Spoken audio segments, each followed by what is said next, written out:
empezamos con esta diapositiva para que ustedes vean. Lo que vamos a ver hoy es cómo se armó la Biblia, ¿no? Las distintas Biblias. Qué fuentes textuales se tomaron, bueno, en qué año se hizo, los idiomas que se usaron. Fíjense que todo lo que es, lo que es Antiguo Pacto, todo está escrito en hebreo y en arameo, y va del año 4000 antes de Cristo al más o menos al 400 o al 600 antes de Cristo. Y el Nuevo Pacto, todo lo que es Nuevo Testamento para nosotros está escrito, está todo registrado en griego koiné, y que va del 38 más o menos después de Cristo al año 98 después de Cristo. Este dato que ustedes tienen ahí, esa diapositiva la podrían captar porque después yo la voy a explicar más en detalle. Ahí voy iniciando. Lo primero que tenemos que saber, ahí tienen numeritos, es que Abraham sale del número 1, este número 1 que ustedes ven ahí. ¿Me escuchan? ¿Me escuchan? Ahí se te escucha un poco mejor. Perfecto. Sí, Ángel, sí. Ahí se te escucha un poco mejor. Bueno, porque yo no toqué nada acá, ¿eh? Ángel. Bueno, sí. Ángel. Sí, te escucho. Yo te escucho re bien, ¿eh? ¿Por qué no probás cerrando todos los micrófonos? A ver. Dame un minuto. Y te respondemos por mensaje. Claro. Bueno. Es que están todos cerrados. En este momento el único que está abierto es el tuyo, Juan. Bueno, yo cierro. Pero están todos cerrados ahí. Bien, no sé si ustedes ahí me escuchan. Si me escuchan, mándenme algún mensajito por texto y yo sigo. A ver. Bueno, perfecto. Bueno, miren ahí el numerito. El número 1 es cuando Abraham sale de Ur de los Caldeos, y cuando él sale de Ur de los Caldeos, lo que estamos viendo acá, las lenguas que se usaron en el Antiguo Testamento, él hablaba acadio, que acá arriba lo tienen. Él hablaba acadio. Marcha con el papá hasta Harán y con la esposa y el sobrino Lot. Ustedes saben que en Harán muere el papá de Abraham, que es Taré, y bajan hasta lo que es Canaán. Cuando llegan a Canaán, a esa tierra que era la tierra prometida, se hablaba el cananeo. Están un tiempo acá y se van a Egipto, donde hablaban el copto. Todo esto lo voy a explicar en la que viene también más en detalle. Vuelven, después de unos años, de un tiempo, vuelven a la tierra prometida, a Canaán, y ya empiezan a hablar el paleohebreo, que es una mezcla de todas las lenguas que ellos habían hablado. En el norte, donde estaba Siria, se hablaba el arameo. Y ellos ya en ese tiempo comienzan a elaborar su propia lengua, que es el hebreo. Con los años ellos terminan hablando en esta zona el hebreo. Pero de ahí son deportados a Babilonia. Vuelven ahí y tienen 3 deportaciones en el año 605 a.C., 598 a.C. y 586 a.C. Esas 3 deportaciones están 70 años en Babilonia, y comienzan a volver a su tierra. Y vuelven en 3 etapas. En el año 536 con Zorobabel, en el año 457 a.C., todo esto con Esdras, y la última vuelta la hacen en el año 444 con Nehemías. Ahora vamos a ver lo mismo que les dije, ahora yo se los leo. Entonces, dice, cuando Abraham sale de Ur, por mandato de Dios, hablaba la lengua de sus padres, que era el acadio. En la región que debía sentarse, que es el Eretz Israel, y esto les pongo así, Eretz Israel, para no decir Palestina. Los judíos se enojan cuando uno habla de Palestina, porque dicen que no es Palestina, sino que es la tierra de Israel, y se dice así, Eretz Israel. Se hablaba el cananeo. Por razones de la gran hambruna que se desató en la tierra prometida, debió trasladarse a Egipto, donde se hablaba el copto. Luego de un tiempo regresa a la tierra de Israel, donde comienza a hablar una lengua de origen cananeo llamada paleohebreo o antiguo hebreo. Al mismo tiempo, en el norte de Israel, lo que les conté hoy, en la región de Siria o Aram, Siria y Aram es lo mismo, se hablaba una lengua de gran influencia en esta zona llamada arameo. Pasado el tiempo, los descendientes de Abraham desarrollan su propia lengua, el hebreo, que actualmente es inexistente, y debido a los 70 años de deportación en Babilonia que estuvieron cautivos, el pueblo elegido olvida su lengua e incorpora como lengua propia al arameo. Es decir, que en tiempos de Jesús, la lengua corriente que se hablaba en lo que es el actual Israel es el arameo. Y solo en la liturgia, digamos, en las ceremonias religiosas, las personas más formadas hablaban el hebreo, los más formados, porque tantos años afuera, en cautividad, les hizo perder su lengua. Nehemías dice que muchos judíos, después del exilio, no entendían el hebreo. Lo habían perdido debido a tantos años de cautividad, por lo que su lengua, cuando regresaron, fue el arameo. La palabra en Nehemías 13:24 dice: y la mitad de sus hijos hablaban la lengua de Asdod. Asdod es un lugar de la actual Palestina o la tierra de los filisteos.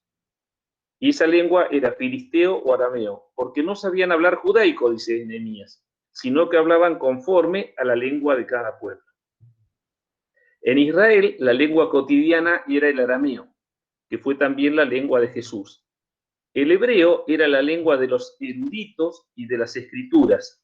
Jesús hablaba tanto arameo como hebreo.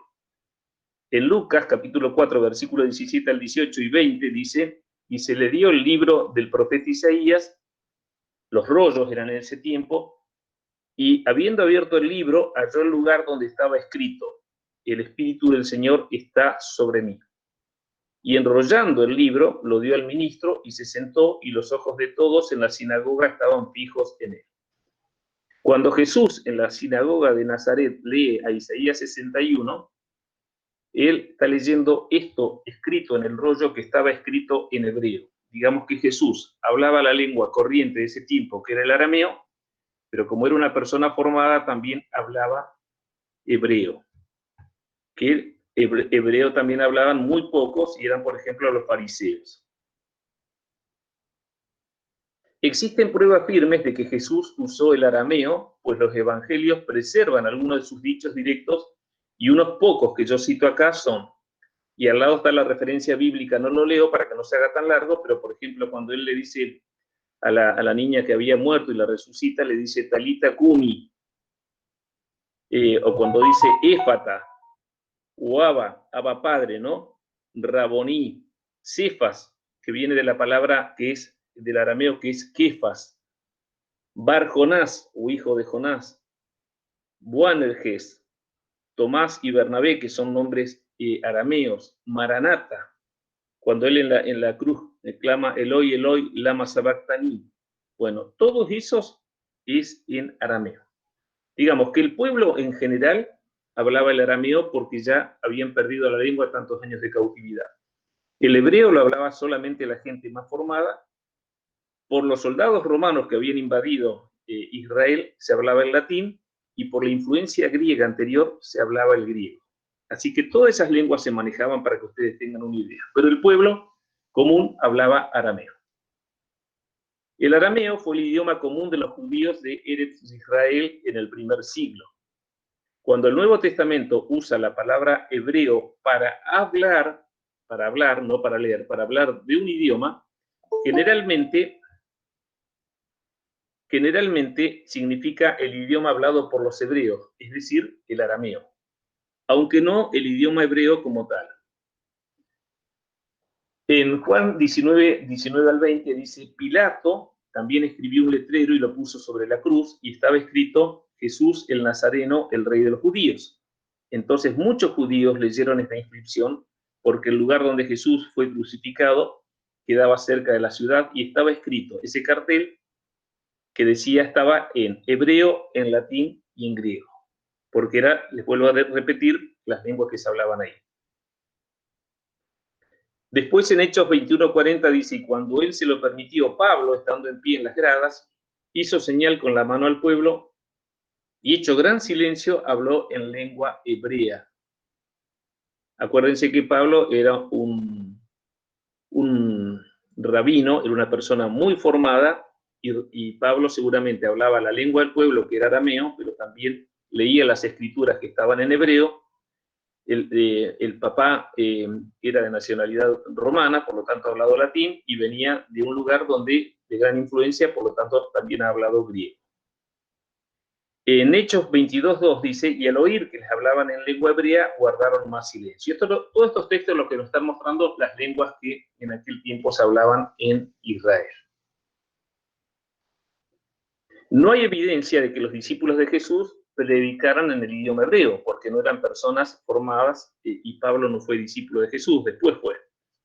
Cuando Pedro predicó el día de Pentecostés, muy probablemente haya hablado en arameo, ni en hebreo, ni en griego, ni en latín, aunque su audiencia, sin importar el idioma que hablaran, le oían en su propia lengua.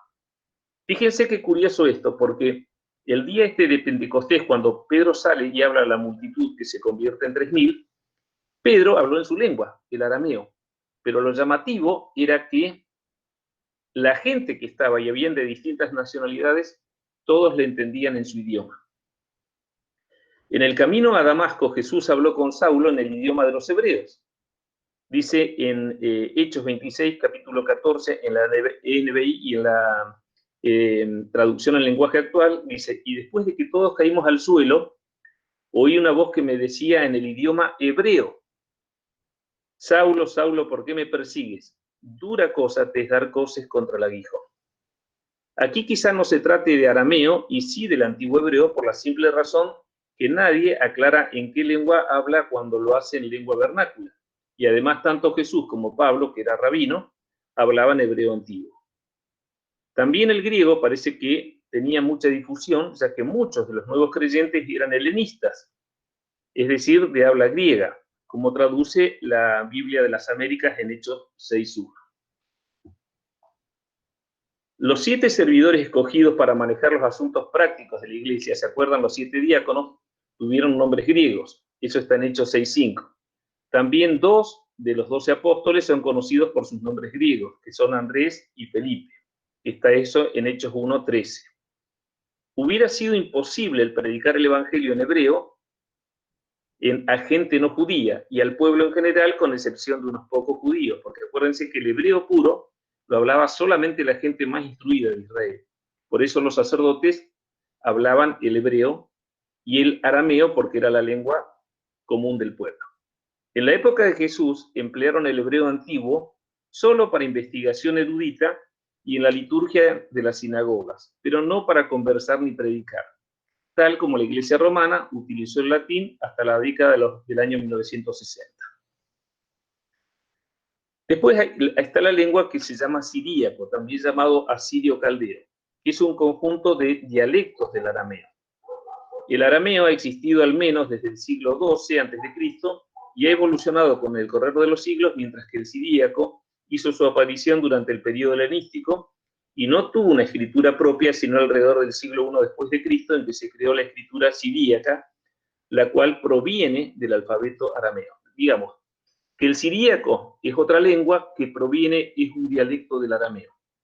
¿Y por qué lo nombro? Porque es importante, porque nosotros tenemos una Biblia, que es una Biblia, a mi entender, muy buena, yo la tengo acá, y la tiene también Marquitos, es la Peshita, y la Peshita es una Biblia que el Antiguo Testamento está traducido del hebreo directamente al siríaco.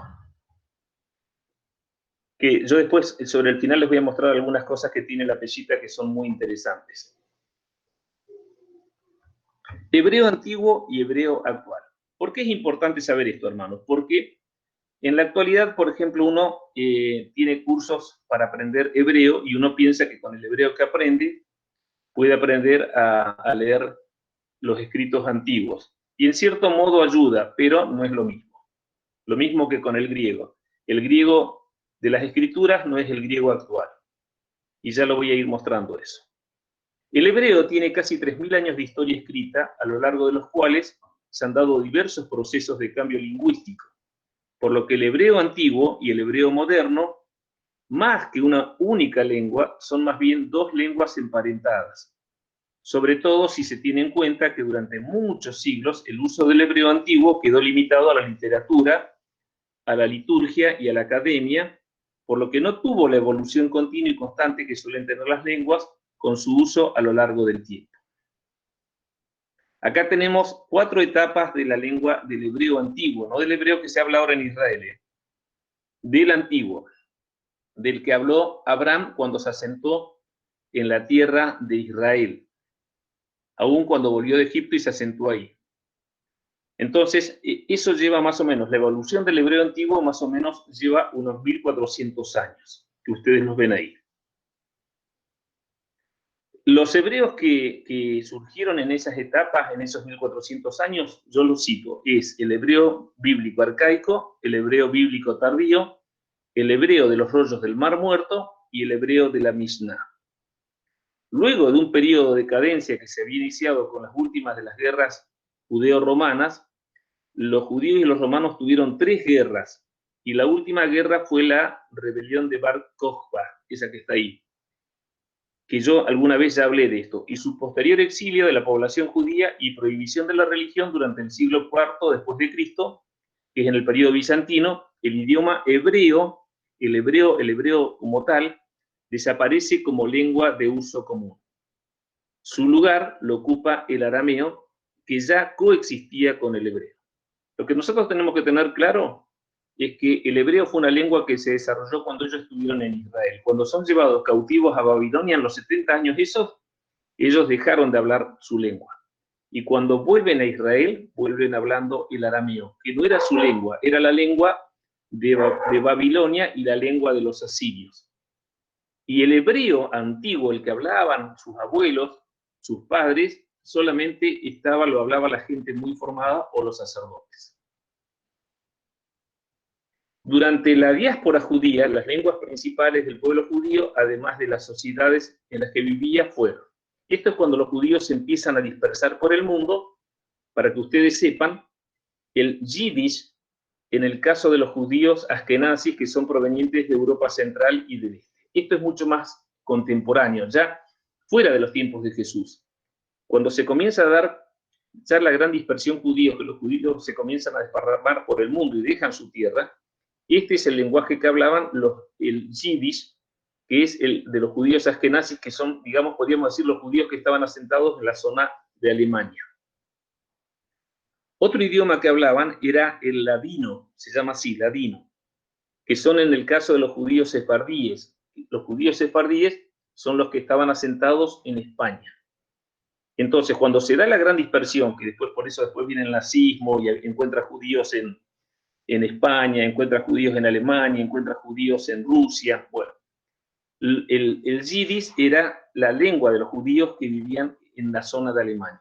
Y el ladino era la lengua de los judíos que vivían en la zona de España. Por eso, cuando se da la gran persecución durante el año 1492, por parte de los españoles, acuérdense que en 1492 se descubre América, que los reyes de España persiguen a los judíos que estaban asentados en ese tiempo en España hablaban el ladino. Dice, mientras que el hebreo se desarrolló como lengua litúrgica, literaria y académica, viéndose una cierta evolución por la incorporación de nuevos términos, pero sin volver a ser una lengua hablada.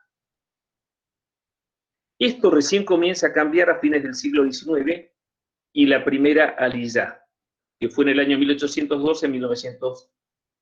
¿Qué es una aliyá? Una aliyá es la vuelta del pueblo judío a la Palestina, a su tierra que habían tenido antiguamente y de la cual tuvieron que disparar a causa del desastre que causaron los romanos. Entonces, aliyá, ¿qué es? Es el retorno de los judíos a lo que había sido su tierra. Y ese primer retorno, la primera aliyá, fue entre los años 1812 a 1903. Y ahí comienza nuevamente como a surgir la lengua hebrea. Un rol central en este resurgimiento lo cumplió Eliezer ben Yehudá, quien inmigró en 1881 y comenzó a dedicarse a convertir la lengua literaria y litúrgica en una lengua vernácula, propia del pueblo, construyendo escuelas y escribiendo libros de texto con este fin. Es decir, cuando ellos comienzan, después de muchos años, fíjense los años, ya estamos hablando de 1812 a 1903, a volver a su tierra, dicen, bueno, tenemos que tener una lengua. Y ahí comienza nuevamente a surgir el hebreo, pero un hebreo que, por supuesto, no era el hebreo que habló Abraham. Con la segunda aliyá, con el segundo retorno de grupos de judíos a lo que es actualmente su tierra, en 1904-1914, dice, este proceso se fortaleció gracias al involucramiento en esta causa de un número cada vez mayor de inmigrantes. Si bien al comienzo este proceso tuvo sus opositores, pronto se reconoció la necesidad de un idioma único para la gran cantidad de inmigrantes que provenían de distintos países y por tanto hablaban distintos idiomas. En 1920, para que ustedes den una idea, nació mi mamá, en 1922, el mandato británico de Palestina reconoció el hebreo como uno de sus 3 idiomas oficiales. Era el inglés, el árabe y el hebreo, lo que contribuyó fuertemente a su difusión y resurgimiento como lengua moderna, construida con un vocabulario y una escritura semíticos. Para esta época, para el año 1922-1930, dice, el hebreo moderno ya era el idioma común de la mayoría de la población judía de Palestina. Luego de la creación del Estado de Israel, que ocurrió el 14 de mayo de 1948, se creó la Academia del Idioma Hebreo. Y hoy en día el hebreo moderno es hablado por el 95% de la población de Israel. Junto al árabe, ahora, el árabe y el hebreo son las 2 lenguas oficiales de Israel, y por varias comunidades judías en el mundo. Con lo que se puede decir que el hebreo moderno, al año 2020, tiene aproximadamente 208 años de existencia.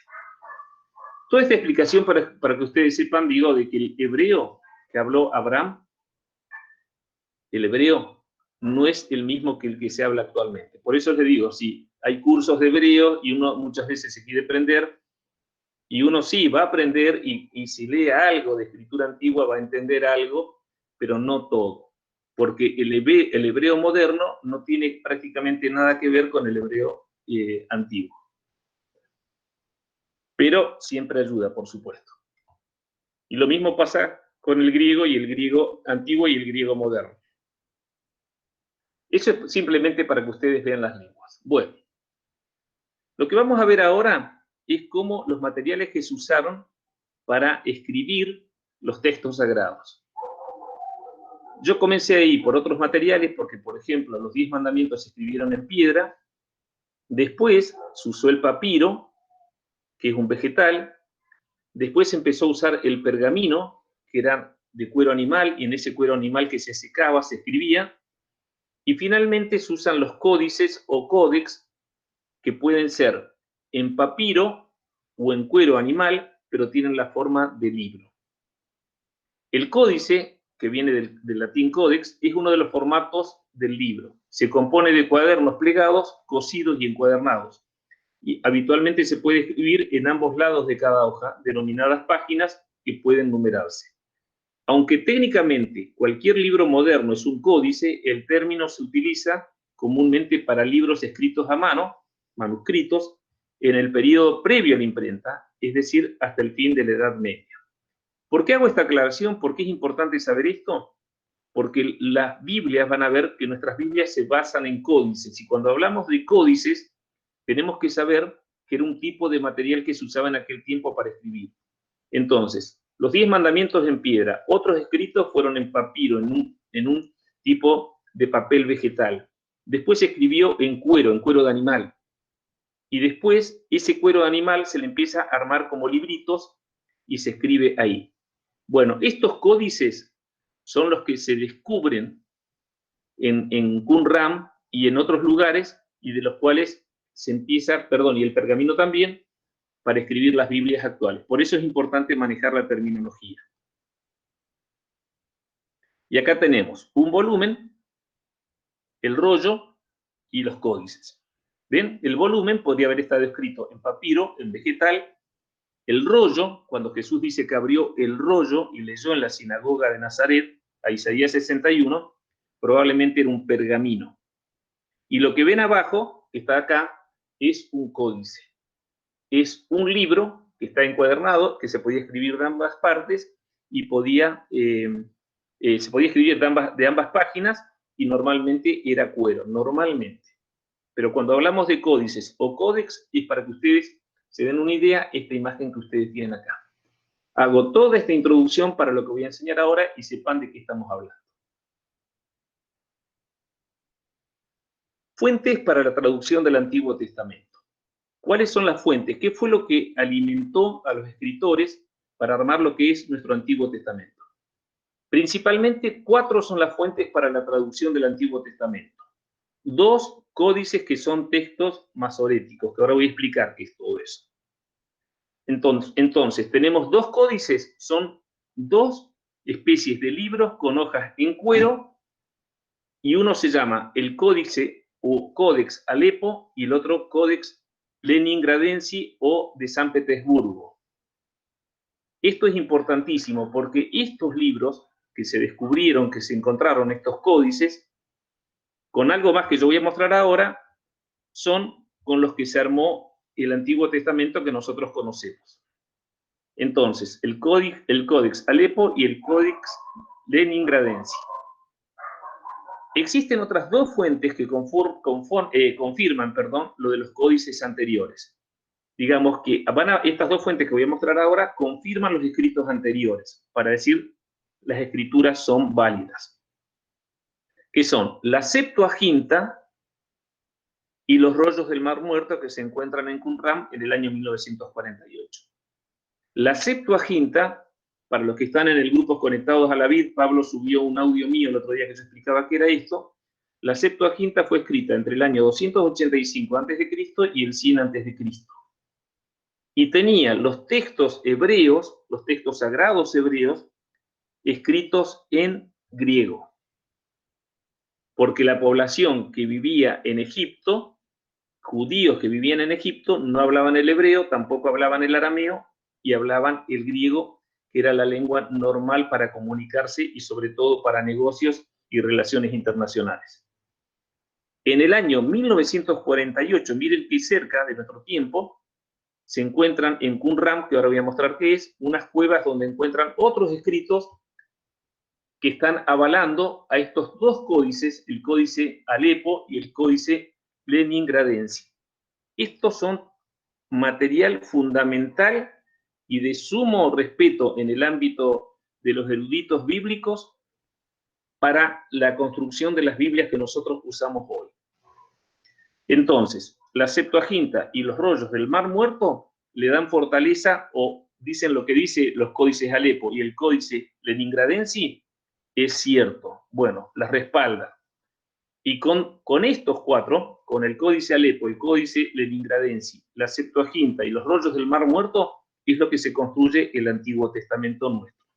Los 39 libros que tenemos en nuestra Biblia, correspondientes al Antiguo Testamento. Y acá voy a pasar un pequeño videito de este señor que se llama Adolfo Reutemann. Adolfo Reutemann es un argentino, nacido en La Plata, es un hombre muy formado y es el curador de los rollos del Mar Muerto. ¿Qué es el curador? Es el representante legal, el responsable de cuidar este descubrimiento que se hace en unas cuevas del Mar Muerto en Israel, en Qumran. Este es un hombre muy formado, yo les decía, es antropólogo, profesor de historia, es máster en religiones comparadas, doctor honoris causa en la Universidad de México, honoris causa en la Universidad en Cuyo, de acá de la Argentina, de San Juan, es rabino. Él no es creyente, él es una persona, es un intelectual. Entonces, es muy importante lo que él dice porque él, todo lo que explica no lo explica desde una visión evangélica o católica o lo que sea. Él lo explica técnicamente nada más. Ahí voy a pasar un pequeño videito para que ustedes lo vean.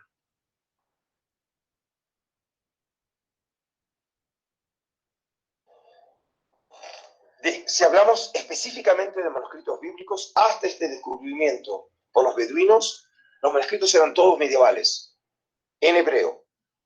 En este caso, imágenes de los más importantes del mundo. El de la derecha es una página del Códex Leningrado del siglo XI.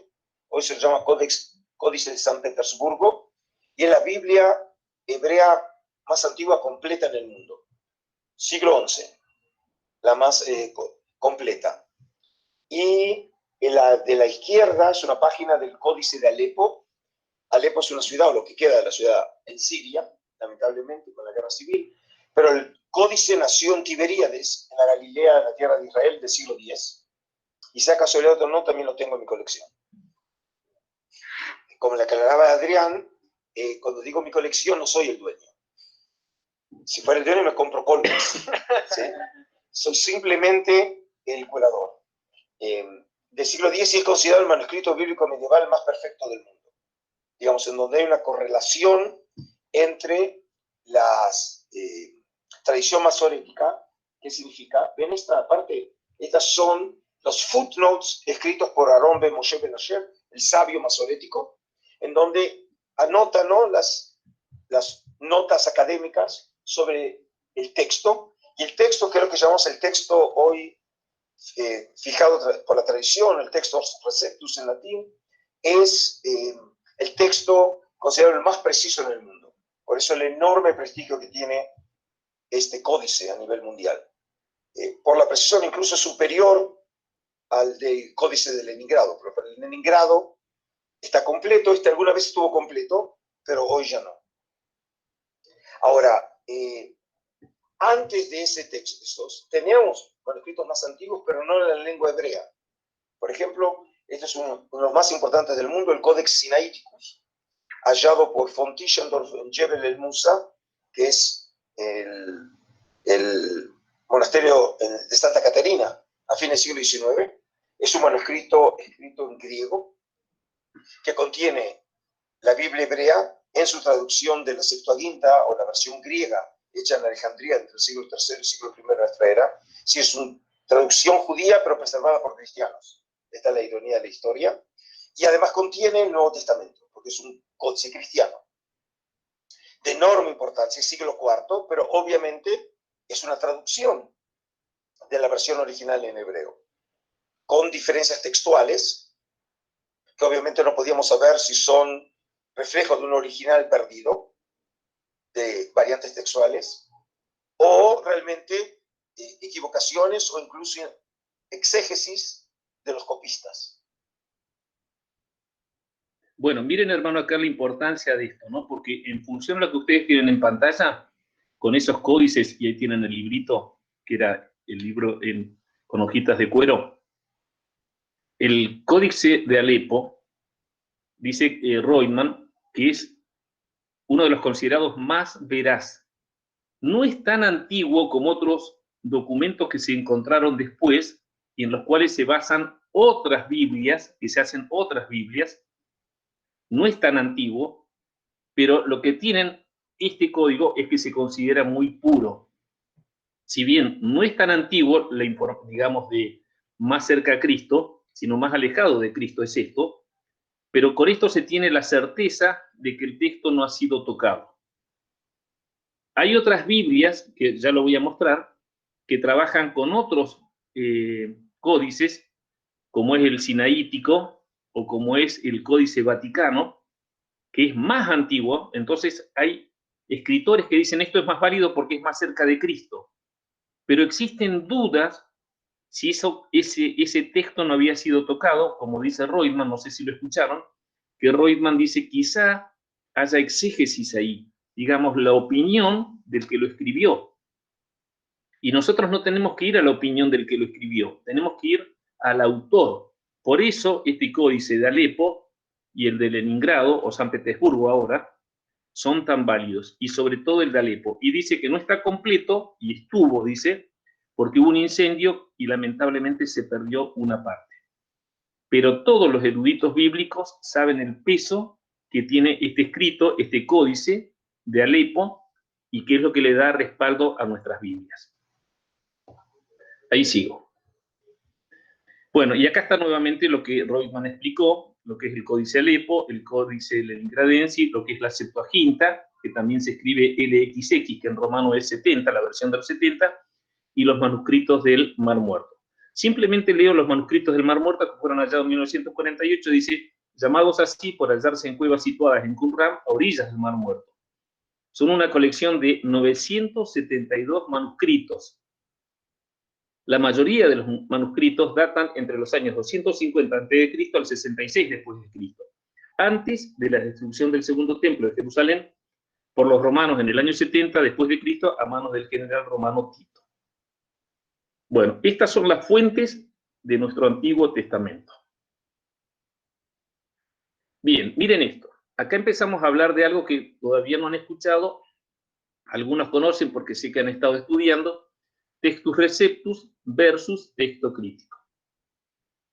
Entonces acá dice, el Antiguo Testamento se basa en el Códice de Leningrado, abajo también dice en el Códice de Alepo, en el Códice de Leningrado que estaban en hebreo, en la Septuaginta que está en griego y en los rollos del Mar Muerto que están en hebreo.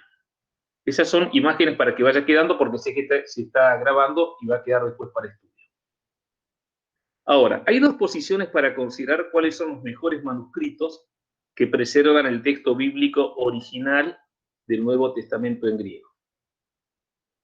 Una, que cree que el texto del Nuevo Testamento fue preservado en los manuscritos de la familia bizantina. Bien, yo sé que eso es un montón de información, pero lo tengo que presentar porque de alguna manera lo tenía que presentar en un momento.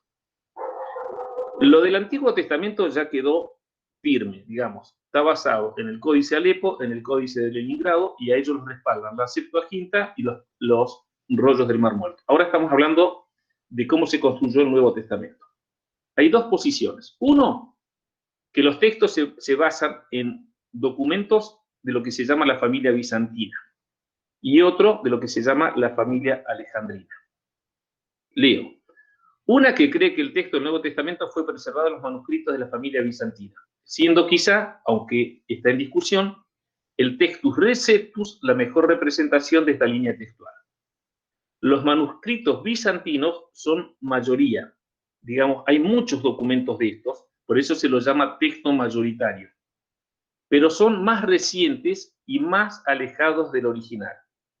Es decir, el texto mayoritario está escrito en griego y hay muchos documentos. ¿Y por qué es importante que haya muchos documentos? Porque prácticamente no se contradicen entre ellos. Entonces esto le da respaldo de un texto al otro. Porque si uno lo contradice totalmente al otro, dice, bueno, esto no es válido. Entonces hay muchos escritos en griego, muchísimos, ahora les voy a presentar la cantidad, por eso se llama texto mayoritario. Y es de la familia bizantina, se llama. De esta familia, de la familia bizantina, o lo que es el texto mayoritario, porque hay muchos documentos, surge lo que se llama el Textus Receptus, que se toman algunos documentos de ahí, de esta gran cantidad de documentos en griego, que son miles, se toman algunos para hacer las Biblias, y esto es lo que se llama Textus Receptus o texto recibido. Por otro lado, habíamos hablado que había otra familia. Por otro lado está la posición crítica, o la crítica textual, que aboga por el llamado texto crítico, que prefiere la línea textual de origen alejandrino. Los manuscritos alejandrinos son minoría, son menos, pero más antiguos y supuestamente más cercanos al original.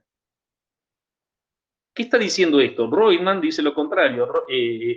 Adolfo Reutemann, el hombre que es el curador de los rollos del Mar Muerto, dice, bueno, pero estos rollos, este material que estamos viendo del texto alejandrino, son más cercanos al original, pero tenemos dudas de que ese texto no haya sido alterado por el escritor dando su opinión, digamos, haciendo exégesis del texto. Por eso la importancia del Textus Receptus, que también tiene problemas. Bueno, para que ustedes miren cómo nace esto en el mundo, cómo fue esto.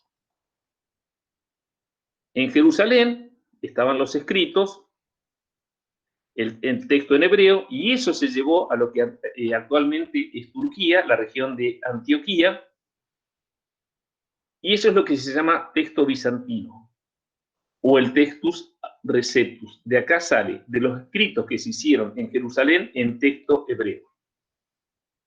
Por otra parte, está en Egipto, en Alejandría concretamente, lo que es el texto alejandrino, que es el que usa la crítica textual. Acá hay dos oposiciones, posiciones entre los que están por el Textus Receptus y los que están en la crítica textual. Estos se basan en hebreo y estos en griego. Y este material acá, de Egipto, fue llevado a Roma. Por eso es que aparece un escrito en la Biblioteca del Vaticano. Y esto es lo que dice Reutemann, que es probable que hayan dado la opinión o haya hecho exégesis el escritor de este material. Escritos antiguos del Nuevo Testamento. Miren, ¿cuántos escritos existen? Existen más de 5.800 manuscritos en griegos, completos o fragmentados. Existen 10.000 manuscritos en latín, todo del Nuevo Testamento. 9.300 manuscritos en muchos otros lenguajes antiguos, incluyendo siríaco, eslavo, gótico, etíope, copto, georgiano y armenio. Todos estos, que son como 26.000 copias, son las fuentes del Nuevo Testamento. Las fechas en que se escribieron esto oscilan desde el 125 después de Cristo hasta el año 1440 aproximadamente.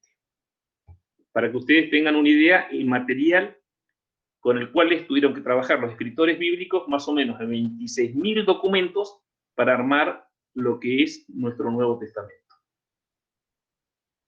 Y acá están las dos posiciones. Los manuscritos más antiguos datan del año 25 después de Cristo. Entre el 301 después de Cristo y el 400 después de Cristo es que aparece esto que está acá, que es los documentos en que se basa la crítica textual, que son más cercanos al original. Pero la duda es con estos documentos si no fueron alterados por la opinión del escritor. El texto mayoritario, el Textus Receptus, del cual sale, que sale del texto mayoritario, este Textus Receptus, es más alejado del original, porque vienen del año 901 hasta el año 1000. Pero se cree que son mucho más puros porque estos textos no han sido tocados. Entonces, los manuscritos griegos se dividen en 4 tipos o clases. Los papiros o fragmentarios, los unciales o mayúsculos, que son los códices, los minúsculos o versales, que son otros códices, y los leccionarios. Los leccionarios no es escritura inspirada, dice, son copias escritas de lecturas bíblicas del Nuevo Testamento, podían ser escritos en letras griegas, unciales o minúsculas, y en material como pergamino, papiro, vitela o papel. Pero son material de la liturgia, de un culto. Bien, acuérdense que la familia bizantina contra la familia alejandrina. La familia bizantina tiene cantidad de textos de los cuales se extraen unos pocos que se llaman Textus Receptus, y de ahí se empieza a trabajar con esa extracción que se hace para formar las Biblias. Bueno, vamos a ver esto. Textus Receptus. Puse pequeña introducción. Esta expresión es usual entre los filólogos, que son los estudiosos de las lenguas, neotestamentarios del Nuevo Testamento, para referirse a cualquier edición del Nuevo Testamento en griego anterior a los hermanos Elsevier, es decir, anterior a 1633, que se han copiado con ligerísimas variaciones, ya que era el texto más autorizado. Digamos, todo lo anterior al año 1633 es lo que se habla de Textus Receptus. Sé que estoy tirando un montón de información, por eso va a ser bueno que después vean la grabación. Bueno, filología, yo les decía que es el estudio de las lenguas. Vamos a ver cómo con esto, de toda esta cantidad de documentos, que es de la familia bizantina, que se llama texto mayoritario por la gran cantidad de documentos, se extraen algunos para armar la Biblia, y esto es, que se llama Textus Receptus, la extracción de estos pocos documentos, y sobre esto es lo que trabaja un erudito, una persona muy bien formada, que fue Erasmo de Róterdam. Textus Receptus de Erasmo de Róterdam. Es el nombre por el cual se conoce el texto griego del Nuevo Testamento editado por Erasmo de Róterdam. Este escritor lo que hace, toma estos escritos y empieza a armar la Biblia. Y tiene 5 ediciones. Una fue en 1516, otra fue en 1519, la segunda edición. Y fíjense que cuando él comienza a armar la Biblia, la segunda edición tiene 440 modificaciones con respecto a la anterior. En el año 1522, Erasmo de Rotterdam saca la tercera edición, que tiene 118 modificaciones con respecto a la anterior. En el año 1527 saca la cuarta edición, que tiene 90 modificaciones con respecto a la anterior. Y en el año 1535 saca la quinta edición, que es la última, que solamente tiene 4 modificaciones con respecto a la anterior. ¿Por qué esto? Bueno, porque no era un trabajo sencillo. Tengan en cuenta de los años que estamos hablando, lo estaba haciendo un solo hombre, y además de eso, por la calidad del material donde lo leía. Unas cositas más. En la segunda edición, en la tercera edición del año 1522, Erasmo de Rotterdam, en esa edición, incorpora lo que se llama la coma juanina, que nosotros tenemos que saber, es muy importante como creyentes que somos de la Trinidad, que es la coma juanina. Ahí vamos a ver algo. Es en esa tercera edición que él saca, que se incorpora esto de la coma juanina. Ahí le explico.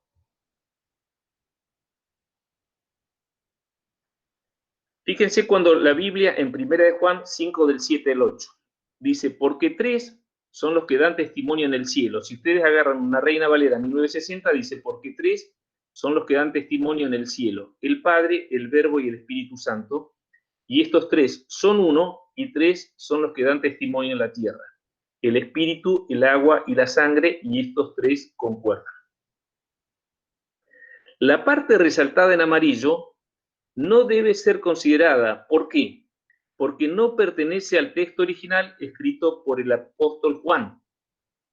John Stott, que es un estudioso inglés, que después se fue a Inglaterra, y Marquitos el otro día nos compartió una información de John Stott, que es un comentarista bíblico, dice que la parte que está en amarillo, la parte citada, no aparece en ningún manuscrito griego, versión o citas anteriores al siglo XV. Aparecen por primera vez, dice él, en un oscuro manuscrito del siglo IV y se abrieron camino en nuestras versiones más antiguas porque Erasmo, el que hace la Biblia, Erasmo de Rotterdam, las introdujo con renuencia en la tercera edición de su texto en 1522 y se la denomina coma juanina. ¿Por qué estoy explicando esto? Porque esto, fíjense, ahí ya nos encontramos con un pequeño problema en la Biblia, en este pasaje en 1 de Juan 5, capítulo 5, versículos del 7 al 8. Porque nosotros que somos trinarios, que creemos en la Trinidad, muchas veces usamos este pasaje para decir, justificar quizá ante un testigo de Jehová de la Trinidad. Pero esta parte, cualquier persona más o menos instruida en la Biblia, sabe que esta parte fue agregada y que en la gran mayoría de los escritos no existía. Y como dice ahí, John Stott dice, Erasmo de Rotterdam incluye esto con renuencia, porque lo encontró en un solo documento. Este pasaje bíblico, y lo pueden hablar con cualquier persona que esté formada en un instituto bíblico, saben que esta parte que está en amarilla no corresponde. Por lo tanto, esta parte se tiene que leer así. Porque 3 son los que dan testimonio. El espíritu, el agua y la sangre, y estos 3 concuerdan. Esa parte en amarillo es lo que se llama la coma juanina o coma juánica, que no corresponde. Y es importante saberlo, hermanos, porque si entramos en una discusión de la Trinidad, tenemos que saber qué parte fue un error en la traducción y qué parte no.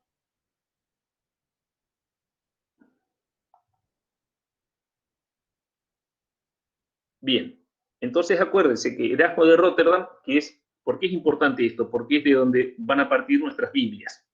Y fíjense todas las luchas que tuvo este hombre con todas las modificaciones que fue haciendo hasta más o menos depurarla. Entonces, el Textus Receptus, que es lo que se llama este trabajo del que hizo Erasmo de Rotterdam, fue el producto del estudio y análisis de un conjunto de 6 manuscritos en lengua griega del Nuevo Testamento y que son la base de muchas traducciones clásicas de la Biblia, como por ejemplo la Biblia del Oso, que salió en el año 1569. La importancia de la publicación del Nuevo Testamento en griego radica en que la mayoría de los textos que componen el Nuevo Testamento fueron escritos originalmente en griego, con la idea que sirvieran para analizar y corregir a la Vulgata latina. Fíjense que nosotros estamos hablando acá de 1500 y pico. La Vulgata nació en el año 382 por Jerónimo de Estridón. Y la Vulgata, como vimos, que es la traducción del Antiguo Testamento hebreo al latín y del Nuevo Testamento en griego al latín, yo mostré por lo menos 3 errores que tenía y tiene bastantes errores. ¿Y cuál es el problema? De que muchas Biblias se basan en la Vulgata latina. Entonces, lo que quiso hacer Erasmo es corregir los errores que tenía la Vulgata con estos estudios que estabas haciendo. Cosa que, como vemos, no le resultó muy fácil porque cometió muchos errores y una edición iba corrigiendo a la otra. Al parecer, dice, Erasmo se basó principalmente en un solo manuscrito griego del siglo XII para los evangelios y en otro del mismo periodo para los Hechos de los Apóstoles y para las cartas. El trabajo que hizo Erasmo fue tan apresurado que Erasmo no transcribió muchos de los manuscritos, sino que hizo anotaciones en los mismos, y así los envió directamente a la imprenta. Un ejemplo de la falta de rigor de Erasmo en la selección y análisis de los manuscritos utilizados para su Nuevo Testamento en griego está en los últimos versículos de su versión griega del libro de Apocalipsis. Erasmo no encontró manuscritos con el texto de este libro, así que le pidió a un hombre, Reuchin, que le prestara un manuscrito de ese libro, y para mala suerte de él, la última página de lo que le prestó este hombre, que contenía los últimos 6 versículos del libro de Revelaciones, no eran legibles. Ante la presión, porque había otro hombre que estaba escribiendo otra Biblia y los editores ya no lo esperaban más porque llevaba mucho tiempo de trabajo y necesitaban sacar la Biblia, ante la presión de entregar lo antes posible el texto a la imprenta para publicar su trabajo y ganar la carrera contra la versión que se llama Complutense Políglota, que la hace Jiménez, otro escritor, Erasmo decidió tomar de la Vulgata latina, que estaba escrita en latín, en el año 382, los 6 versículos faltantes del libro de Revelaciones o Apocalipsis traducidos al griego. Y acá nos encontramos con un problema, porque el Textus Receptus, esto que hace Erasmo, nace como para corregir los errores de la Vulgata, pero ante el apuro y la necesidad de que ya los editores no lo esperaban más, toma estos últimos pasajes de Revelaciones de la Vulgata a la que él mismo criticaba. La Vulgata latina cedió el trono al no mucho mejor Textus Receptus de Erasmo, cuando la Iglesia permitió la traducción de las Escrituras a las lenguas locales. El Textus Receptus, esta parte que toma Erasmo, se convirtió en el texto base para todas las Biblias que se empezaron a publicar. Diferencia entre texto mayoritario y Textus Receptus, que fue lo que expliqué recién. Antiguamente el Textus Receptus era también conocido como texto tradicional o texto de la Reforma. Y sobre todo, texto mayoritario porque pertenece a la familia bizantina, que es donde, la familia bizantina es donde más documentos hay. Sin embargo, difícilmente se puede afirmar que el Textus Receptus es idéntico al texto mayoritario, como ya lo mostré en el dibujito. Porque en el Textus Receptus hay numerosos pasajes que no están basados en ningún manuscrito griego o en muy pocos manuscritos del Textus mayoritario. Es precisamente por esta razón que los partidarios del texto mayoritario difieren en estos pasajes de los partidarios del Textus Receptus. Bien, acuérdense que Erasmo de Róterdam toma de la familia bizantina, por eso que tenía gran cantidad de documentos, y por eso se llama texto mayoritario, tomó una parte que es lo que se llama Textus Receptus o Textus Recibido, y tuvo varias ediciones. La primera edición, a partir de 1512, Erasmo comenzó a trabajar, para lo cual recopiló variados manuscritos de la Vulgata, y para corregir su traducción se apoyó en manuscritos griegos. A partir de julio de 1515 usó 7 manuscritos para realizar la edición de los minúsculos. Y esos son todos nombres que se les van dando a esos escritos, no un código que se le asigna a los escritos antiguos encontrados. La segunda edición corregida en 440 lugares, apareció en 1519 y utilizó también un manuscrito griego conocido como minúsculo 3 y Codex Cosendoncensis. López Zúñiga reprochó a Erasmo que en su texto faltaba la parte de 1 de Juan 5, la que vimos, ahora conocida como coma Juanina o coma Juánica. Y Erasmo respondió que no la había encontrado en ningún manuscrito griego.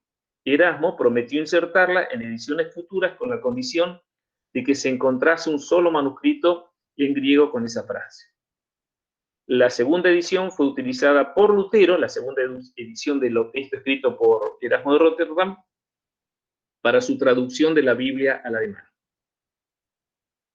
Otras ediciones. La tercera edición de lo que hace Erasmo de Rotterdam, de 1522, difería de la anterior en 118 lugares, e incluso la coma Juanina, ya que fue encontrada en un único manuscrito de elaboración tardía del siglo XVI, que se llama la minúscula 61, aunque Erasmo expresó sus dudas sobre su autenticidad en sus anotaciones. Y estaba acertado, porque si bien lo encontró en un escrito, esto había sido exégesis del escritor, una interpretación que hizo el escritor que escribió esta minúscula 61, pensando que podía aportar algo al ordinario. Pero en realidad fue una opinión del escritor nuevo, no del escritor original. En la cuarta edición de 1527, Erasmo mejoró su texto usando la políglota complutense, la otra Biblia que competía con la que él iba a sacar, y en el libro de Apocalipsis introdujo 90 modificaciones. En el resto del texto, esta edición solo difería de la tercera en 20 lugares. Se imprimió en 3 columnas paralelas que contenían el texto griego, la versión latina de Erasmo y la Vulgata. En noviembre de 1533, Juan Ginés de Sepúlveda envió a Erasmo una descripción del antiguo manuscrito vaticano, informándole que difería del texto que él había editado en 365 lugares a favor de la Vulgata. Es decir, según el manuscrito vaticano, el Textus Receptus de Erasmo tenía 365 errores que no se encontraban en la Vulgata de Jerónimo de Estridón, que él había querido corregir. En otra carta que Sepúlveda envió a Erasmo en 1534, le informó que los manuscritos griegos estaban alterados a partir de la Vulgata, bueno, de la Vulgata que ahí fue el año en que se hizo. En 1535 fue publicada la quinta edición de Erasmo, un año antes de su muerte. Esta edición difería de la cuarta solo en 4 lugares. Digamos que la había corregido mucho, mucho. En esta edición dejó de lado a la Vulgata. Y acá un paralelo entre lo que podemos decir, lo que es el Textus Receptus de lo que es la familia bizantina y lo que es el texto crítico, que es otra corriente de lo que es la familia alejandrina. El Textus Receptus, esta parte de acá, las fuentes dicen que hay miles de manuscritos y están en distintos idiomas, en latín, en arameo, siríaco, en gótico, eslavo, etíope, copto, griego y hebreo. Y las copias más tempranas, las más, digamos, antiguas, son del año 901 al 1000 después de Cristo. De la otra parte está, porque en función a estas dos fuentes que se hacen las Biblias, de la parte de la familia alejandrina surge el texto crítico, las fuentes dice que son a mediados del siglo XIX. Aparece en 1844 lo que es el Códice Sinaítico y en 1867 el Códice Vaticano. Están escritos en griego, que era una escritura continua, y las copias más tempranas, digamos las más antiguas, son del año 301 al 400. Fíjense que son muy distintas o mucho más antiguas que los de esta familia. Por eso, quienes se apoyan en esto, en esta parte de acá para hacer las Biblias, dicen, bueno, nosotros trabajamos con escritos más próximos al original. Pero los que están de este lado dicen sí, pero acá hay dudas, y ahora las voy a presentar, de que el texto que está acá haya sido influido por el que la escribió, dando la opinión del que la transcribió. De todo lo que es texto crítico, que están basados en la familia alejandrina y texto crítico, aparece en la Biblia. La NBI, la Dios habla hoy, la Biblia de las Américas, la traducción al lenguaje actual, la Biblia de Jerusalén que es católica, la Biblia Reina Valera del año 95, la Reina Valera actualizada, la Reina Valera contemporánea, etc. Digamos, ¿por qué es importante todo esto, saber todo esto? Porque depende nosotros conociendo las Biblias sabemos en qué se apoyan, en qué escritos se apoyan. Acá van a escuchar un hombre, un estudioso, que da una opinión sobre estas dos corrientes. Acuérdense, esta es la familia bizantina o texto mayoritario del cual salió el Textus Receptus, y de este lado es la familia alejandrina, del cual la trabajan los críticos textuales. La familia de este lado del Textus Receptus dicen, bueno, esto es más puro. Y estos dicen, esto es más antiguo, el texto que nos basamos nosotros. Vamos a ver qué dice este hombre. O sea que, cercano a la Reforma Protestante, cuando la Reforma Protestante estaba tomando auge a base de traducir el texto recibido en las lenguas de la gente común de Europa, surge una versión en el Vaticano. Y luego, en 1844, cuando la Reforma se profundiza con el movimiento adventista, surge otra versión en el Monte Sinaí, el Codex Sinaítico.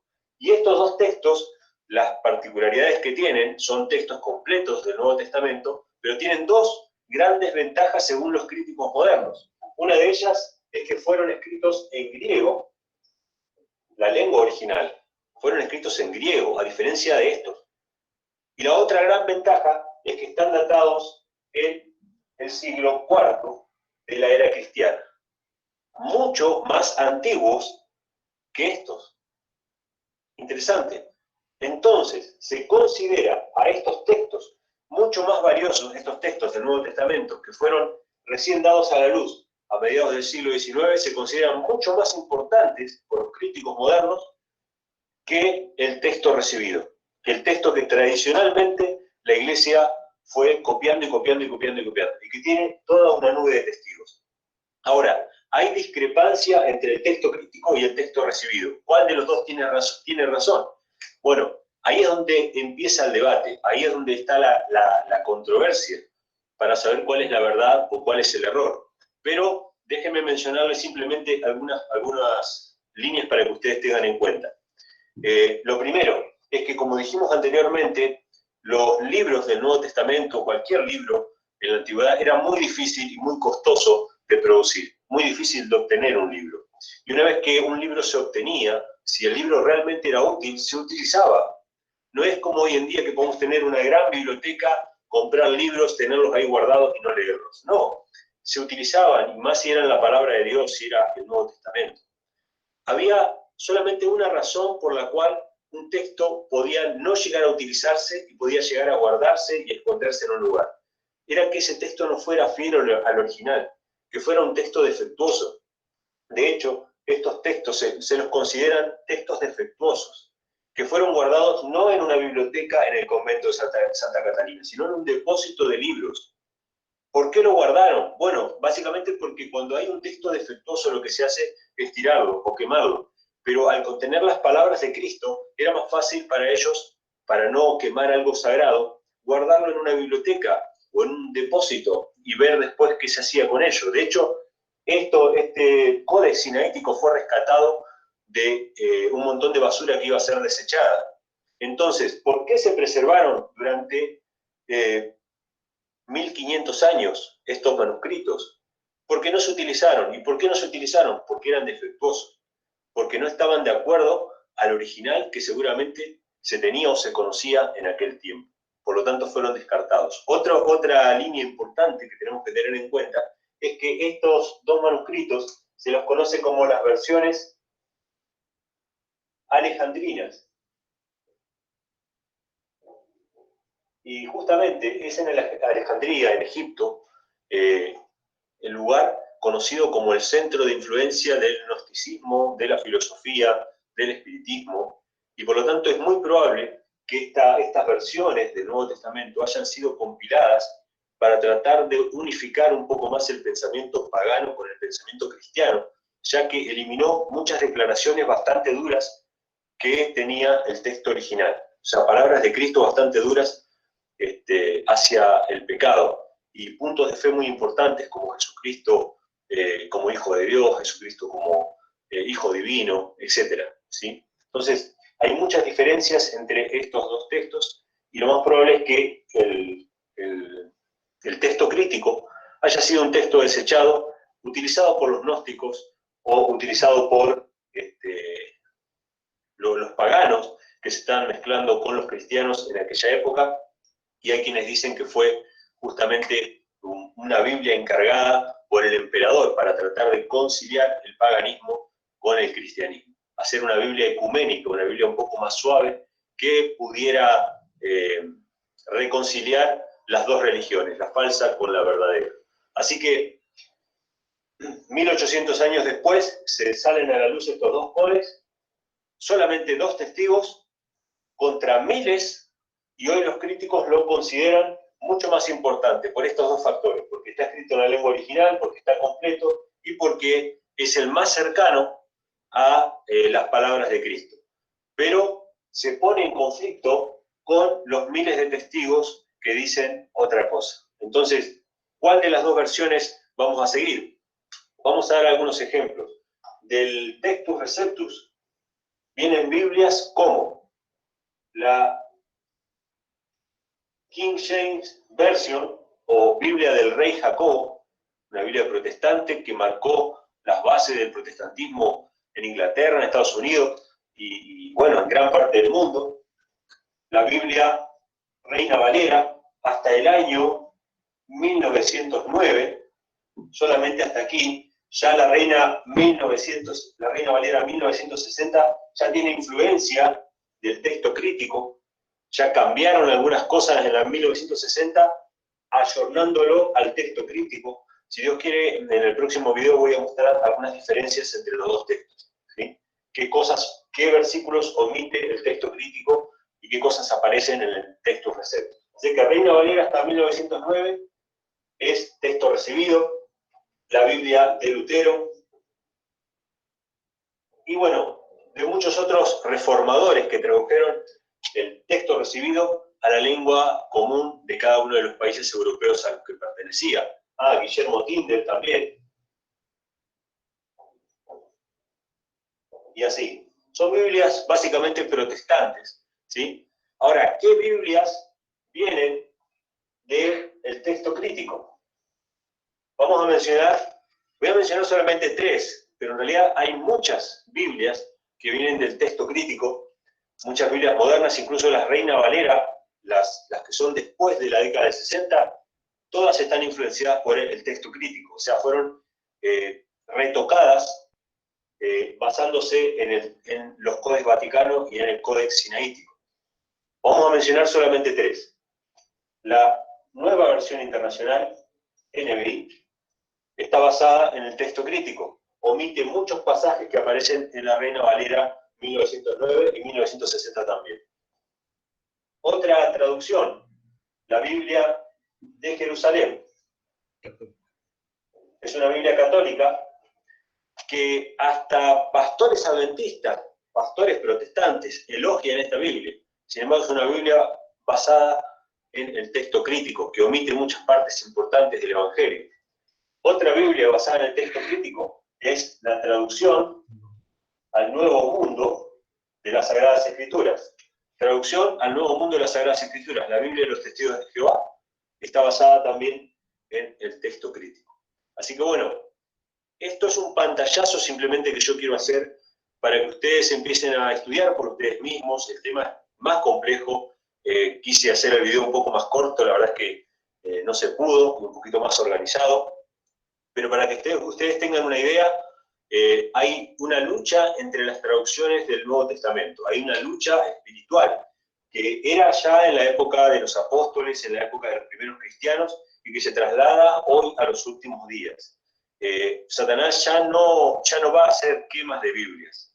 Lo que va a hacer es adaptar la Biblia a sus ideas. Va a quitar las verdades fundamentales de la palabra de Dios para que aquellos que no se dediquen a estudiar y a profundizar sean engañados y piensen que tienen el Nuevo Testamento correctamente y sin embargo estén leyendo una versión adulterada, una versión ecuménica del Nuevo Testamento. Así que bueno, esto es texto recibido, textus receptus versus el texto crítico. Bueno, vieron hermano, ahí quizás él lo expresó mucho mejor que yo. Pero por eso cuando uno dice, bueno, ¿qué Biblia recomendás? No es tan solo decir qué Biblia puedo recomendar, sino hay que saber de dónde proviene. Un videito más y continuamos. Paso a cargo de Royman, que es el curador de los rollos del Mar Muerto, que tienen que ver con el Antiguo Testamento, ¿no? Pero para que lo veamos. La historia cuenta que beduinos de la tribu de Tamire, beduinos que todavía viven en el sur del Mar Muerto y en la zona de Belén, afirman que allá para fines del 46 o el verano o la primavera del 47, ellos, según ellos arguyen de casualidad, en una cueva que hoy la llamamos cueva número 1. Ya de eso pueden entender que van a haber más cuevas, ¿sí? Que es simplemente una cueva ubicada a 1 kilómetro al norte de las ruinas de Qumran, que luego lo voy a mostrar. Ellos arguyen que en esa cueva, persiguiendo una cabra perdida, entraron a la cueva, que no es de muy fácil acceso, hallaron 10 vasijos, como los que ustedes ven en la imagen. 8, ellos arguyen que estaban vacías. En una que encontraron algo que parecía tierra. Y finalmente, en la última encontraron 3 manuscritos dentro de la vasija. Aquí cabe acautar que nunca los arqueólogos encontraron rollos en vasijas. La historia la conocemos solo los beduinos, pero no es imposible que sea cierto. Sabemos la práctica del mundo antiguo, incluso mencionado en el libro de Jeremías. Así los antiguos acostumbraron a preservar los manuscritos. Y luego ellos cuentan que a los pocos días volvieron a entrar a la cueva y recogieron otros 4. Finalmente, es decir, en este momento, que es un momento clave de la historia de este drama, hallaron los primeros 7 manuscritos, que ellos para ese momento todavía no sabrán que habrán de ser de los más completos y mejor preservados rollos en el mundo. Eran simplemente los primeros 7, ¿sí? Ahora, ¿qué son estos manuscritos del Mar Muerto? Esos primeros 7 que habrán de tener una influencia fundamental en la historia de la investigación, precisamente por ser los primeros y también por el estado excepcional de preservación de esos manuscritos. Ahora, de esos manuscritos, 2 eran copias de un mismo libro bíblico, que es el famosísimo libro de Isaías, el gran profeta de Israel, probablemente el segundo en importancia después de Moisés. Ahora, cuando se hallan más de una copia del mismo libro en una misma cueva, se los clasifica siguiendo un orden alfabético, ABC o ABC. Por lo tanto, si hay 2 manuscritos, el manuscrito A y el manuscrito B de Isaías. Ahora, a pesar de que nosotros los llamamos manuscritos bíblicos, simplemente les recuerdo, los presento, no hay Biblia todavía en esa época. Viene de la época grecorromana, todavía no existe la Biblia. Lo que existe son las subcolecciones de lo que habrá de formar la futura Biblia. Por ejemplo, el Pentateuco de Moisés ya existe, incluso en un formato más o menos como el que conocemos hoy. La sección de los profetas más o menos está constituida. Hagiógrafo todavía no está constituido. Es una parte todavía abierta, y por eso las diferencias entre el canon palestinense y el canon alejandrino. Y finalmente la Biblia se constituye como tal entre el siglo I y el siglo III de nuestra era. Por eso cuando lo llamamos texto bíblico es simplemente un anacronismo. Son libros sagrados para los judíos de la época, pero no libro bíblico. Como dije, 2 copias, manuscrito A y manuscrito B. Manuscrito B es un manuscrito fragmentado del libro de Isaías. Manuscrito A es un manuscrito completo del libro de Isaías. ¿Algunos presentes saben cuántos capítulos hay en Isaías? Se ve que no son evangelistas. 66. 66 capítulos. 66 capítulos, a pesar de que no existen todavía capítulos y versículos, que habrá de ser un desarrollo de un monje escocés en el siglo XIII, en la era medieval. En ese manuscrito, que tiene una extensión de 7 metros 34 centímetros, es el segundo texto más extenso que se habrá de hallar en Qumran, contiene los 66 capítulos en el orden tradicional o masorético como están en nuestras Biblias modernas. Ahora, la imagen que ustedes ven es una imagen histórica, porque como ven, el manuscrito está parcialmente enrollado. Nunca lo vi así, nunca lo habré de ver así. Porque hoy, a los efectos de preservarlo para las próximas generaciones, los manuscritos están desarrollados en toda su extensión. Por lo tanto, realmente es una foto histórica. Ahora, por ejemplo, pueden practicar el hebreo. El hebreo es un hebreo como se escribía en la época de los macabeos. Y hay una ciencia que se llama la paleografía, que es el estudio de la grafía antigua, y a partir de ahí se puede establecer que este manuscrito fue escrito, el manuscrito, no la obra original, entre el 120 y 100 antes de nuestra era. Es más o menos entre la época entre el gran etnarca macabeo Juan Hircano I y el rey de Judea, Alejandro Janión. Por ejemplo, aunque no sepan hebreo, aquí, por ejemplo, cuando pregunto a mis alumnos, que son hebreo parlantes, que dice, sin dudarlo, es muy fácil leerlo, dice Jerusalén, es decir, Jerusalén. Y es muy cercano al hebreo que hoy tenemos. Digo, no hay que ser un especialista de la Universidad Hebreo en Cambridge o Yale, simplemente hay que saber hebreo. Y lo que dice ahí es Jerusalén. Algunas letras son un poco en algo diferentes, que exige un cierto entrenamiento, pero finalmente está escrito en hebreo, ¿sí? Y el texto, como dije, es un texto completo del libro de Isaías.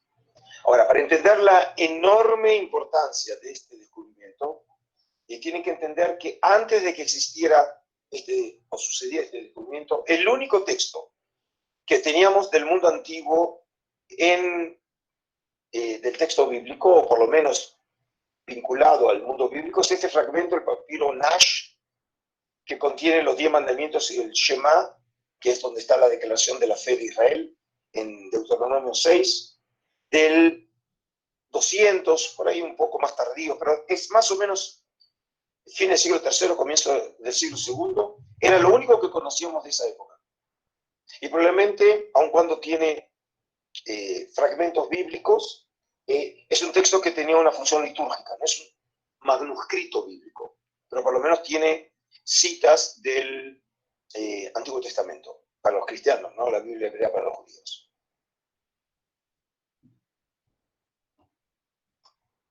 Bueno, vieron, hermanos, esto lo quise poner para que lo conozcan de paso a Reutemann. Reutemann, como les dije, es un gran erudito y habla un poco de esto que se descubrió de los rollos del Mar Muerto, que era con lo que también se alimenta nuestra Biblia. Cuando él habla de la similitud más o menos del hebreo, acuérdense que está hablando del hebreo que tiene 100 años antes de Cristo nomás, no de la época de Abraham. Donde fueron hallados estos rollos es en esta región, en Qumran, al lado del Mar Muerto, y en estas cuevas que ustedes ven acá. En total, creo que son 11 cuevas en total que se han descubierto, y el último rollo que se descubrió fue en el año 1956, y el rollo que tenía medía 8 metros 14. El otro día, hablando con un hermano, me preguntaba si Jesús, que habrá leído, y creo que ha leído estos rollos, pero fragmentados, por supuesto, porque miren el volumen que tenía esto. Ahí van a tener otra imagen de lo que es Qumran, ¿no? Lo que eran las cuevas y cómo se encontraron algunos de estos escritos. Y acá les paso un pequeño videito, es muy cortito esto, 1 minuto y medio dura, para que ustedes vean dónde se expone este material en el mundo, y Dios quiera que alguna vez tengamos la posibilidad de visitarlo para conocer esto. Miren lo que es esto. Es muy cortito, pero nos muestra cómo lo cuidan, ¿no? El apócrifo del Génesis, el único testimonio físico de este documento en el mundo, y lo que pusimos aquí en exhibición en la columna 10, por primera vez en el mundo en exhibición, solo por 3 meses, por precisamente la sensibilidad que tiene este documento. La división tripartita del espacio del santuario del libro no es casual, porque recuerda los templos antiguos. Es decir, la tercera sala en donde se encuentran los originales y mundialmente famosos rollos del Mar Muerto es equivalente al Santo de los Santos en el Templo de Salomón. Aproximadamente entre 1.500 a 2.000 visitantes por día, incluso llegamos a 3.000 visitantes por día, que vienen de todo el mundo a ver la verdadera Mona Lisa del pueblo de Israel, que son los rollos del Mar Muerto. Bueno, simplemente para que vean cómo los preservan, cómo los cuidan y cómo uno puede acceder a verlos. Pero es toda una infraestructura montada para mostrar esto que para nuestra fe es fundamental.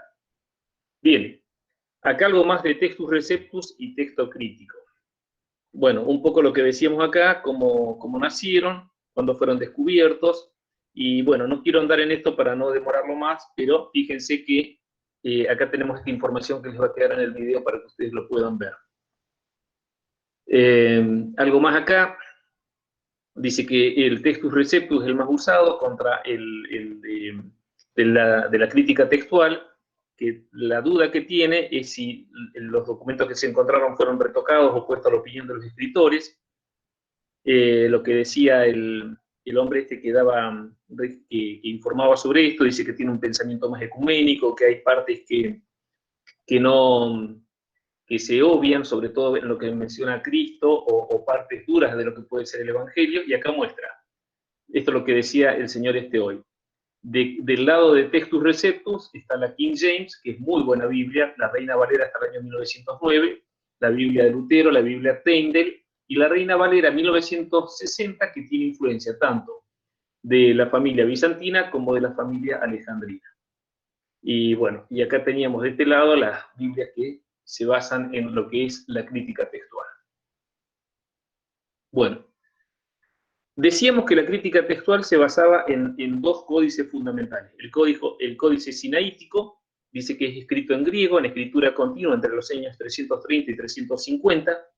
Originalmente contenía la totalidad de ambos testamentos, pero solo han llegado hasta nuestros días trozos de la Septuaginta, la totalidad del Nuevo Testamento, la Epístola de Bernabé y fragmentos del Pastor de Hermas.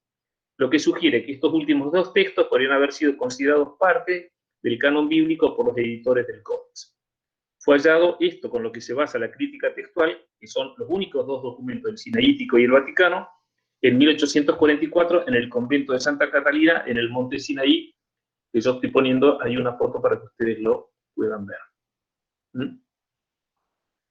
Y el Códice Vaticano, que también está escrito en griego, y también en este se basa la crítica textual, dice esta es en escritura continua, supuestamente antes del año 330, contiene un total de 759 hojas de pergamino, y se conserva en la Biblioteca Apostólica Vaticana, aunque nadie sabe decir cómo llegó ahí. Supuestamente ha estado en esta Biblioteca Apostólica Vaticana desde 1475. Es uno de los más antiguos manuscritos conservados de la Biblia, ligeramente anterior al Código Sinaítico. El código este contiene originalmente una copia completa de la Biblia, de la Septuaginta y del Nuevo Testamento. Pero las páginas 1519, 1530 hasta 1536, dice, desde Hebreos 9:14 hasta el Apocalipsis, se perdieron y en su lugar, en minúsculo, un suplemento del siglo XV, y son catalogados de forma separada por otros minúsculos, que son, esto que llaman minúsculos y todo esto, son nombres que le dan a los distintos fragmentos que van a encontrar. El Código Vaticano es uno de los manuscritos de más importancia para la crítica textual. En 1867, Chistendorf publicó la primera edición del manuscrito conteniendo el Nuevo Testamento. Y acá ya vamos terminando. Fuentes para la traducción del Nuevo Testamento. ¿Por qué es importante saber las fuentes? ¿Por qué es importante saber si nuestras Biblias vienen de lo que es la familia bizantina o la familia alejandrina, o lo que es el texto recibido, Textus Receptus, y del otro lado, la crítica textual? ¿Por qué es importante? Porque si tenemos Biblias creadas a partir del texto crítico, nos vamos a encontrar que tienen menos versículos que las nacidas del Textus Receptus, y viceversa. Y esto es importante por lo que dice la misma palabra de Dios, que dice en Apocalipsis 22, del 18 al 19. Yo testifico a todo aquel que oye las palabras de la profecía de este libro, si alguno añadiere a estas cosas, Dios traerá sobre él las plagas que están escritas en este libro. Y si alguno quitare de las palabras del libro de esta profecía, Dios quitará su parte del libro de la vida y de la santa ciudad y de las cosas que están escritas en este libro. Por eso es la importancia de decir, bueno, ¿en qué fuente, en qué familia de escritos antiguos están basadas las Biblias que nosotros tenemos? Entonces, analizando la fuente nos preguntamos, ¿el texto crítico quitó o el texto recibido agregó? Bueno, difícil de responder. Pero más o menos con todo esto que he dado, es más o menos una idea de las fuentes en las cuales se basan nuestras Biblias. Sí. Voy a agregar acá un poquito una cosa que les quiero mostrar, y esto ya lo vimos, les quiero mostrar esto que está acá. Habíamos hablado del texto masorético. Primero tenemos que saber qué son los masoretas. Los masoretas eran rabinos y escribas estudiosos que redactaron el texto masorético, que es el texto más usado para hacer traducciones, visto por muchos estudiosos como el más confiable del Antiguo Testamento. Los masoretas empezaron su trabajo siglos después de Cristo y lo siguieron hasta el siglo XI, con sus adiciones hasta el siglo XVI. El texto, miren, ustedes saben que el hebreo está todo formado por consonantes y que es de muy difícil pronunciación. Los masoretas hacen esto, inventaron un sistema de vocales representadas por puntos y rayitas que se colocaban encima y debajo de las consonantes hebreas. También idearon un complejo sistema de marcas que indicaban la puntuación y servían de guía para una lectura más exacta. Es decir, hay un texto en hebreo, que es del Antiguo Testamento, que los hebreos, por supuesto, lo saben leer. Lo que hicieron los masoretas, que también son rabinos judíos, incorporan pequeños caracteres a ese texto para que las palabras puedan ser pronunciables. Y además de eso, intentan poner algún sistema de puntuación para que haya una pausa, un punto y aparte y esas cosas. ¿Qué otra cosa es importante de saber en todo esto que estamos viendo? La peshita. La peshita, el Antiguo Testamento de la peshita es una traducción directa del hebreo que probablemente data del siglo II, digamos. El Antiguo Testamento, que tiene la Biblia peshita, que es la que yo acabo de mostrar y que sé que la tiene Marcos Boncini, fue traducida entre el año 101 y el año 200 después de Cristo. El Antiguo Testamento. Desde el siglo V se convirtió en la versión modelo de la Biblia, reemplazando versiones anteriores de los Evangelios. De hecho, el Antiguo y el Nuevo Testamento corresponden a trabajos separados de traducción. El Antiguo Testamento de la peshita es, miren esto, la más antigua obra de la literatura siríaca conservada. La mayoría de las obras cristianas de la época fueron escritas en griego o son traducciones del griego. Pero el Antiguo Testamento de la peshita fue traducido directamente del hebreo al siríaco. El texto masorético. El texto masorético es la versión hebraica de la Tanaj usada oficialmente entre los judíos. En el cristianismo se utiliza con frecuencia como base para las traducciones del Antiguo Testamento. Fue compuesta, editada y difundida por un grupo de hebreos conocidos como masoretas entre los siglos VI y X. Contiene variantes, algunas significativas, respecto de la versión griega Septuaginta. Miren acá un pequeño grafiquito. Acá tenemos un rollo que podríamos decir escrito en hebreo, una fuente para que se entienda. Entre el año 285 al 100 a.C., fíjense, 285 al 100 a.C., 72 sabios judíos reunidos a pedido de un rey de Egipto que se llamaba Ptolomeo Fidelpo y a instancias del bibliotecario, arman lo que es la Septuaginta. Toman los textos en hebreo y arman esto que se llama Septuaginta, que era un texto en griego. ¿Por qué? Porque había gran cantidad de judíos viviendo en Egipto que ya no hablaban ni el hebreo ni el arameo, y hablaban el griego. Después, muchos años después, en el siglo VI al X después de Cristo, los masoretas, estos que están acá, generan el texto masorético. Es decir, toman el texto en hebreo puro y le agregan estos caracteres para que sea pronunciable y algunas comas, algunas cosas como para que más o menos sea entendible. No digo comas absolutamente, pero algún sistema para que pueda ser leído. Entonces, el texto masorético surge entre el año 501 al año 1000 y está hecho en hebreo. En el medio aparece entre el año 101 al 200 después de Cristo, que no se sabe quién lo hizo, surge la peshita, que es las Biblias estas que tenemos. Que el texto que genera es en siríaco. Es decir, la fuente es hebrea, pero el resultado está en siríaco. Por eso se cree que es una Biblia de muy alta fidelidad. Bueno, Acá, hermanos, no tengo más. Sé que ha sido un montón de datos, un montón de cosas, es un lío. Esto es para estudiarlo con detenimiento. Yo traté de darlo lo mejor que pude. Sé que es un montón de cosas y bueno, que Dios les ayude y me ayude a entenderlo. Amén.